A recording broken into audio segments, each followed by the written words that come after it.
हाय दोस्तों, मैं प्रयागराज शर्मा। मैं आज बात करूंगा excavation for roadway and drains part 2 के बारे में। इसमें दोस्तों मैं बताऊंगा जो मैं इसके पहले जो वीडियो बनाया था उसमें क्लासिफिकेशन के बारे में बताया था आपको कि क्लासिफिकेशन ऑफ एक्सकवेशन किस किस चीज़ का हम एक्सकवेशन करते हैं एक्सकवेशन में। तो उसमें क्लासिफिकेशन बताया गया था सॉइल और ऑर्डिनरी रॉक के बारे में। आज मैं बात करूंगा दोस्तों सेक्शन 300 में आप देख सकते हैं लिखा हुआ है हार्ड रॉक के बारे में, जो जिसमें ब्लास्टिंग रिक्वायर्ड रहती है, जो ब्लास्टिंग के थ्रू हार्ड रॉक हटाई जाती है, साइड से रिमूव किया जाता है, एक्सकवेशन किया जाता है उनको, उसके बारे में बात करूँगी। इसमें लिखा हुआ है दोस्तों आप देख सकते हैं दिस सेल कंप्रेसेस और इसमें पॉइंट दी हुई है any rock or cement concrete for the excavation of which the use of mechanical plant and और ब्लास्टिंग इज रिक्वायर्ड। सेकंड दिया है reinforced cement concrete below ground level and in bridge ROB RUB flyover piers and abutments. Third दिया है दोस्तों boulders requiring blasting. इसमें दोस्तों ये कहा गया है कि जो हार्ड रॉक्स होती हैं, हार्ड रॉक्स में जब हम एक्सकवेशन करते हैं, जैसे सीमेंट कंक्रीट या एक्सकवेशन करते हैं मैकेनिकल प्लांट, उसमें क्या रहता है उत्खनन के लिए कोई भी चट्टान या सीमेंट कंक्रीट जिसके लिए यांत्रिक संयंत्र या ब्लास्टिंग का उपयोग आवश्यक है। और दूसरा नंबर है दोस्तों उसमें बोला गया है कि ज़मीनी स्तर से नीचे या पुल या ROB जो रेलवे ओवर ब्रिज होती हैं या ROB होती है रेलवे अंडरपास होते फ्लाई ओवर होते हैं, उनके चबूतरों और दुर्व्यवहारों में जो RCC वर्क किया जाता है उसको हटाया जाता है। इसके बाद दोस्तों इसमें देखा गया है लिखा हुआ है कि बोल्डर्स रिक्वायरिंग ब्लास्टिंग, जो बड़े बड़े चट्टाने होते हैं बोल्डर्स जिसमें निकाल दिए जाते हैं, वो ब्लास्टिंग के लिए आवश्यक पत्थर जो होते हैं उसके लिए ब्लास्टिंग यूज किया जाता है। इसके बाद आप D नंबर में देखें क्लासिफिकेशन ऑफ एक्सकवेशन में, उसमें बताया गया कि hard rocks using controlled blasting. तो इसमें नियंत्रित ब्लास्टिंग का उपयोग करके हम हार्ड रॉक को कैसे एक्सकवेटेड करते हैं उसमें। तो hard rock requiring blasting as described under C but where controlled blasting is to carried out in location where build-up area hot sand are situated at within 200 metre of the blast site. तो इसमें बोला गया है दोस्तों कि जब भी हम ब्लास्टिंग करते हैं तो इसमें कहा गया है कि हार्ड रॉक में जो हम C में पढ़े हैं जिसके बारे में हार्ड रॉक में, उसके तहत वर्णित के रूप में ब्लास्टिंग की आवश्यकता होती है, लेकिन नियंत्रित ब्लास्टिंग उन स्थानों पर की जानी चाहिए जहां बिल्डअप एरिया हॉट या विस्फोट स्थल के 200 मीटर के भीतर स्थित है। मतलब उसके 200 मीटर के दायरे में नहीं होना चाहिए। जो भी हम विस्फोटक कर रहे हैं, ब्लास्टिंग कर रहे हैं, उसके 200 मीटर से दूर होना चाहिए। जो भी बिल्डअप एरिया है वहाँ आसपास के गांव जो रहते हैं वहाँ से दूर होना चाहिए। तो ऐसी जगह में उनको विस्फोट करना है, मतलब ब्लास्टिंग करना है दोस्तों।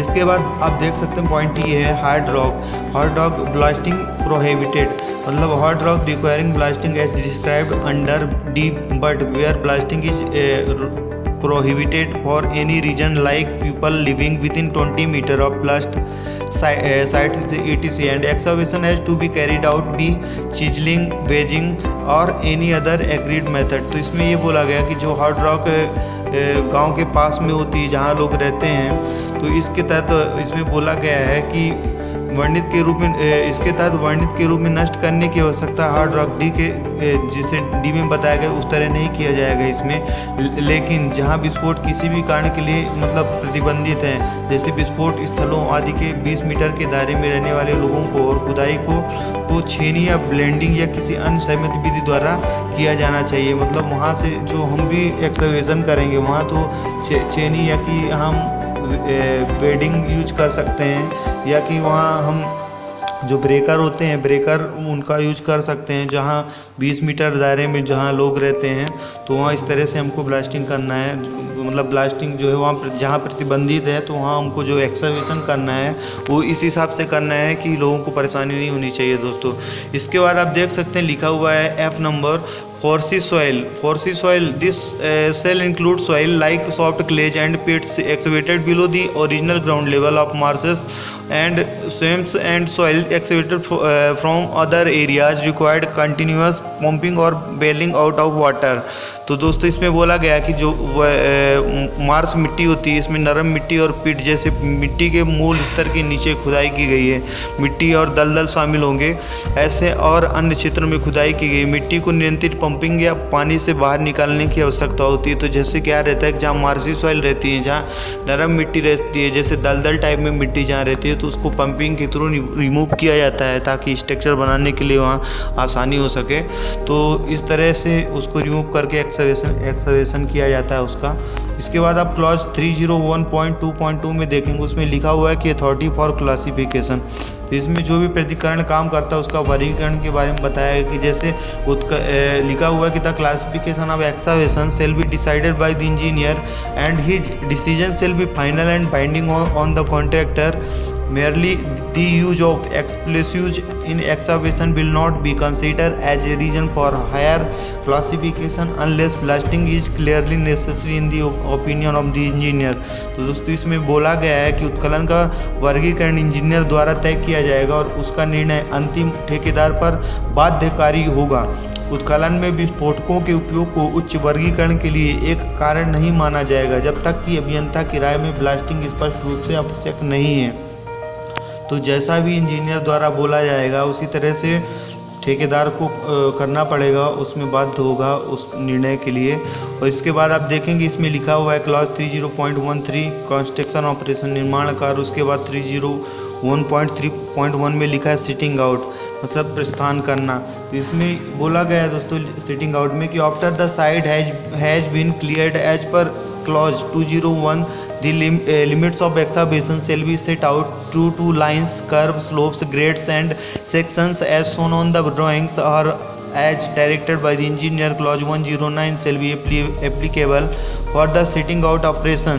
तो इसमें कहा गया है दोस्तों कि क्लॉज 201 के अनुसार साइट को साफ कर दिए जाने के बाद, जैसे क्लॉज 201 में हमने बताया था आपको क्लियरिंग एंड ग्रीविंग के बारे में कि साइट को किस तरह से साफ़ सफाई किया जाता है, तो उसमें आप देख सकते हैं, उसमें पूरी डिटेल मिल जाएगी आपको।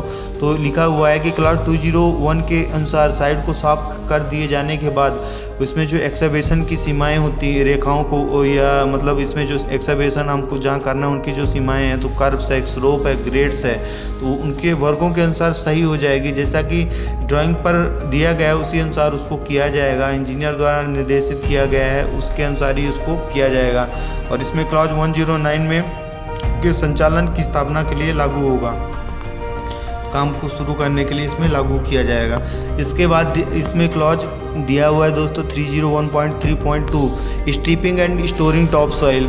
Striping and storing top soil जो हम करते हैं, तो when so directed by the engineer top soil existing over the sides of excavation shall be. जब अभियंता द्वारा निर्देशित किया जाता है तो उत्खनन स्तरों पर विद्यमान टॉप सॉइल होगा, मतलब इसमें जो भी विद्यमान टॉप सॉइल हम ऊपर की डालते हैं वो इंजीनियर द्वारा उसमें निर्देश दिया जाएगा, उसके बाद ये कार्य किया जाएगा। इसके बारे में हम अगले वीडियो में और डिटेल से देखेंगे दोस्तों। Thank you so much, video देखने के लिए आपको बहुत बहुत धन्यवाद।